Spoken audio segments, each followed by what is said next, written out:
जिला परिवहन विभाग एवं शिक्षा विभाग की ओर से एक बैठक आयोजित की गई, जिसमें पूर्णिया प्राइवेट स्कूल एसोसिएशन से जुड़े सभी विद्यालय संचालकों को आमंत्रित किया गया एवं कई महत्वपूर्ण गाइडलाइन जारी किए गए।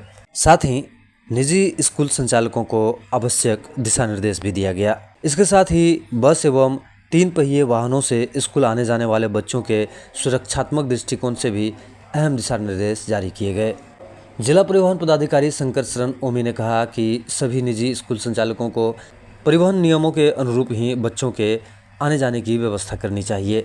वहीं जिला शिक्षा पदाधिकारी ने कहा कि पूर्व में 3 पहिया वाहनों के दुर्घटनाग्रस्त होने से सरकार ने इस तरह के गाइडलाइन जारी किए हैं, जिसका अनुपालन सभी को करना चाहिए। साथ ही पूर्णिया चिल्ड्रेन वेलफेयर एसोसिएशन के कोषाध्यक्ष राजेश कुमार झा ने निजी विद्यालय के साथ आ रही कई समस्याओं को भी विभाग के सामने रखा। आज जो है हम लोग जिला स्तरीय परिवहन प्रबंधन की जो है बैठक आयोजित किए हैं, जिसमें जिले के विभिन्न विद्यालयों के जो खास करके जो प्राइवेट विद्यालय प्रतिनिधि उपलब्ध हुए हैं, उपस्थित हुए हैं यहाँ पर। जिसमें जो ये बैठक जो है प्रत्येक 3 माह पर आयोजित की जाती है और 3 माह पर करना है इसको, ठीक है। जिसका जो है फिर आयुक्त महोदय के द्वारा भी जो है इसकी बैठक जो है प्रत्येक 3 माह पर की जाती है। तो समीक्षा की जाती है कि क्या क्या समस्या है और क्या क्या है। तो उसी के निर्देश के आलोक में हम लोग जो है आज ये बैठक जो है आयोजित की, जिसमें परिवहन विभाग के जो मापदंड हैं, जो स्कूल के संचालक या जो भी उनके प्रतिनिधि हैं, उनको जो है पालन करना है। खास करके वैसे इस विद्यालय जो वाहन उपयोग कर रहे हैं, किसी भी माध्यम से, ऐसा नहीं कि जो है वो खुद से कर रहे हो। अगर उनके एग्रीमेंट के तहत भी वाहन अगर आ रहे हैं उनके विद्यालय में, या अन्य भी वाहन जो उनके परिसर में प्रवेश कर रहे हैं या परिसर में छोड़ रहे हैं, तो उनसे पालन करवाना है। क्योंकि बच्चे तो आखिर में विद्यालय के हैं, ठीक है। तो विद्यालय को ये आवश्यक है कि उसकी मॉनिटरिंग करें कि भाई मैंने प्रॉपर जो है हमारा बच्चा जो घर से आता है वो सही तरीके से, सुरक्षित तरीके से विद्यालय पहुंच जाए और विद्यालय से जो है बच्चे सुरक्षित अपने घर को पहुंच जाए। तो यही उद्देश्य है आज की बैठक का, कि जो परिवहन के लिए जो वाहन का उपयोग किया जाता है, वो वाहन जो है परिवहन विभाग के मापदंडों को पूरी तरह से पूरा करे, जिससे कि किसी तरह की अनहोनी घटना को रोका जा सके। साथ ही जो है जो बच्चों को आने जाने में तकलीफ़ें होती हैं, उसको भी कम किया जा सके। हमारा जो परिवहन विभाग का मानक है, अगर 6 सीट का ही बैठने का वाहन का क्षमता है, तो अगर 6 से ज़्यादा अगर बच्चे अगर उसमें आते जाते हैं, तो फिर वो तो दंड के भागी हैं। उन्हें जो परिवहन विभाग के नियमों के तहत जो है उन्हें दंडित किए जाने का फिर तो प्रावधान है। तो विभाग के तरफ से जो मापदंड तय किया गया है, उसको संक्षेप में थोड़ा बताएं। गाड़ियों में ऐसे तो इसके लिए जो है ये सर्कुलर गाइडलाइन है, बहुत सारे हैं। हम कुछ बोलेंगे, हो सकता है कुछ छूट जाएगा, तो फिर लोगों को लगेगा कि भाई ये है नहीं। अच्छा, तो इसलिए हम ये जो है मोटा मोटी हमने आज जो है डिस्कशन कर ही दिया आपको, ठीक है। और कुछ जो छूटे हुए होंगे वो जो हम ग्रुप में शेयर कर देंगे आप लोगों को, आप लोग जो है उसको देख सकते हैं कि जो मानक है वो क्या क्या है। मानदंड शिक्षा विभाग का नहीं है, ये परिवहन विभाग का है। और परिवहन विभाग और शिक्षा विभाग दोनों मिल करके अमूमन जो विद्यालय वाहन संचालित करते हैं, उनके लिए खास नियमावली तय करते हैं।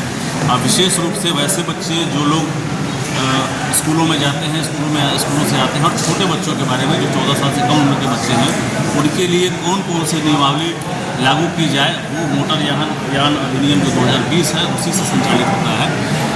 मुख्य रूप से यह बात तब आई है संज्ञान में जब दुपहिया वाहनों का इस्तेमाल किया जाने लगा है, और भरी हुई सड़कों पर, चाहे 4 लेन सड़कों पर, 2 लेन सड़कों पर जब बड़े तेज़ी से जब दुपहिया वाहन चलाए जाते हैं और उससे दुर्घटनाएँ हुई हैं, तो सरकार इसके लिए जागी है। उसके लिए अलग से कुछ दिशा निर्देश जारी किए गए हैं कि किनको देना है, किनको नहीं देना है, कितनी उम्र के लोग जो है गाड़ी चला सकते हैं, और तमाम सारी चीज़ें उसी के तत्वावधान में या शिक्षा विभाग और परिवहन विभाग के संयुक्त प्रयास से जो है। आज आप लोगों को बैठक में बुलाया गया था, क्या कुछ खास? आज जिला शिक्षा पदाधिकारी द्वारा सभी प्राइवेट स्कूल के निदेशक को बुलाया गया था परिवहन मुद्दे को लेकर, लेकिन स्कूल वाले का कई मुद्दा है। एक परिवहन मुद्दा को लेकर बेटा, जैसे प्रत्येक साल फिटनेस करानी है, टोटो से बच्चे को नहीं भेजने आए। टोटो पर तो हम लोग बारीकी ढंग से आपसे पिछले कॉन्फ्रेंस में हम लोगों ने संगठन की तरफ से रख दिया था।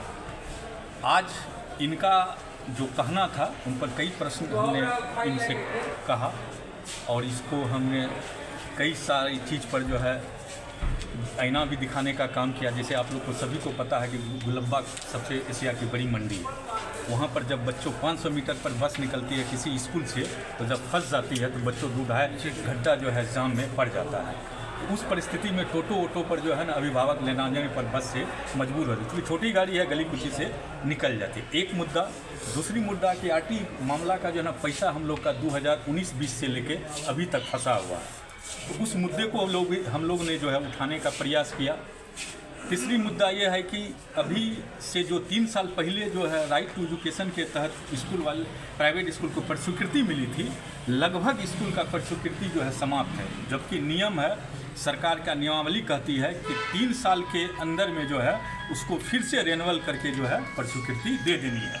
लेकिन अभी एक स्कूल वाले का जो है 55 साल से जो है प्रस्वीकृति जो है जैसे का तैसे है, पेंडिंग पड़ा हुआ है, कोई दिशा निर्देश नहीं आ रही। उस परिस्थिति में पूर्णिया के सारे स्कूल के निदेशक जो है ऑफ हाउ का स्थिति में है। आखिर हमारी प्रस्तुति क्या हुआ, हमारी स्कूल का प्रस्वीकृति है कि नहीं, इस पर कोई भी जो है स्पष्ट जवाब शिक्षा विभाग नहीं दे रही है। हम लोगों ने जब भी संगठन के माध्यम से उसको कहते हैं कि आपका प्रस्वीकृति का रिन्यूअल क्या हुआ, तो हमने लिख दिया है शिक्षा विभाग पटना को, और फिर वहाँ से जैसा दिशा निर्देश आता है उस तरह से कीजिए, आप लोग उसी पर काम कीजिए। हम लोगों के साथ जितनी भी दिक्कतें थी, आज हमने जिला शिक्षा पदाधिकारी और तो परिवहन विभाग के जो भी अफसरान आए हुए थे, सारे लोगों के बीच में हम लोग अपनी सारी तो ये जो जिन समस्याओं को आप गिनाए और यहाँ बताए, तो उस पर कोई आश्वासन मिला? आश्वासन दिए हैं कि हम लोग, आप लोग ने जो बोला है, हम अपना जो है क्या कहते हैं वरीय को जो है लिख रहे हैं, भेज रहे हैं, फिर वहाँ से जैसा दिशा निर्देश आएगी हम उस पर जो है काम करेंगे। और एक चीज़ और मेन मुद्दा आप लोग से मेरा यही आग्रह है कि आप लोग अपने माध्यम से जो है क्या कहते हैं इस चीज़ को रखिए कि जिला में हम लोग का जैसे प्रस्वीकृति है 1 क्लास से 8 क्लास तक, 2 बातें। एक तो क्या है कि जो स्कूल वह CBSE है, 4 क्लास से स्कूल चला रहे हैं और वहाँ पे जो है बच्चा को 1 में RTE के तहत जो है बच्चों को एडमिशन के लिए करते हैं और शिक्षा विभाग वहाँ से लिस्ट भी जारी कर देते हैं। अब स्कूल वाला का कहना है कि हम 4 क्लास से चलाते हैं 1 में के, जबकि उसका नियमावली कहता है कि 1 से एडमिशन होना है। उसी समय उसको जो है क्या कहते हैं कि वहाँ से अपना लिस्ट से नाम हटा देना चाहिए या वंचित कर देना चाहिए, ऐसे स्कूल में आप अप्लाई नहीं कर रहे हैं। ऐसे कई पब्लिकें घूम रही है।